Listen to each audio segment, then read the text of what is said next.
জীবনের সুখ সব থেকে গুরুত্বপূর্ণ জিনিস, এইটা সবাই জানে। কিন্তু সুখ আর দুঃখ দুজনেই না থাকলে তুমি সারা জীবন যদি সুখে থাকো তাহলে তুমি দুঃখের কদর কোনো দিন বুঝবে না। যদি বলো দুঃখ আমি চাইবো কেন, তুমি দুঃখ না পেলে তুমি সুখ জিনিস কি তুমি সেটা কোনো দিন জানতে পারবে না। একটা কথা হলো কি, আমি তো রোজ যা আসা করি রাস্তাঘাটে ট্রেনে, তা স্টেশনে একটা ছেলে বসে থাকে, মাটাও বয়স্ক, 20 বছর ধরে স্টেশনে আছে, 2 ছেলে মেয়ে আছে। মেয়ে বিয়ে হয়ে গেছে, ছেলে বড় ছেলে বিয়ে হয়ে গেছে, তার 2 একটা ছেলে একটা মেয়ে, আর ছোট ছেলেটা হাত পা সব এরকম গুঁড়ে আছে, খোঁড়া, মুখে ভালো করে কথা বলে কিন্তু কোনো কথা বোঝা যায় না। আমি কথা বলে দেখেছি, কোনো কথা বোঝা যায় না, নিজে হাতে তুলে খেতে পারে। মা কাজ টাজ করতো, খাওয়াতো। মার তো যত চিন্তা যে এই যে খোঁড়া হয়ে পড়ে আছে, ওর ভবিষ্যৎ কী হবে, কে দেখবে। ছেলে বিয়ে করে, ছেলের বউ বাচ্চা সবই আছে, তারও তো সংসার আছে।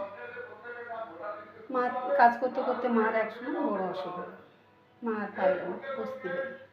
তখন সেই ছেলেটা দেশ থেকে নিয়ে আমাদের যাদবপুরে স্টেশনে ভিক্ষে করা, ছেলেদের ভিক্ষে করে, মা পাশে সাইডে বসে থাকে, হাগানো মোতানো মা সঙ্গে করে করে নিয়ে গিয়ে করায়। তাদের আবার বড় মন্দির আছে, দাদা গোবিন্দ মন্দির, বড় করে পুজো হয়, দোল হয়। চিন্তা করে দেখো, সেই তার বড় ছেলেটাই মারা গেল। ভগবানের ওপর আমরা বিশ্বাস করি, কিন্তু তবু বিশ্বাস রাখতে হবে। ভগবান বিনে যে কেউ নেই, কর্মফল কেউ আটকাতে পারবে না। গেল, ছেলেটা মারা গেল, তার ছেলে মেয়ের বিয়ে হয়ে গেছে, যাই খোঁড়াটা নেই, যাদবপুরে পড়ে থাকে। ভগবানের এমন করুণা, সারা বছর ভিক্ষে টিক্ষে করে তারা সংসার খেটে খুঁটে খায়, সংসার ছিল, অভাব কিছু নেই। আর মাটা ভাবতেছে আমি চোখ বুঝলে এর উপায় কী হবে, তাহলে এর যা ভিক্ষে করে ব্যাংকে ট্যাঙ্কে রাখে ভবিষ্যৎ।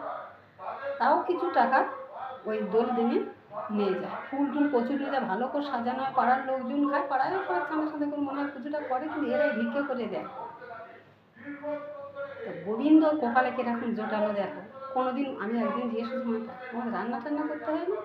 বলে না গো, রান্না করতে। একদিন রাতে আমি স্টেশনে বসে আছি, তেমন হয় 9-10টা বাজে, মেয়ের কাছে যাবো, সে যাদবপুরে স্টেশনে বসে আছে। তখন হলোটা কি, দেখি লোকে খাবার দিয়ে যাচ্ছে, মানে তুমি রান্না করলে না?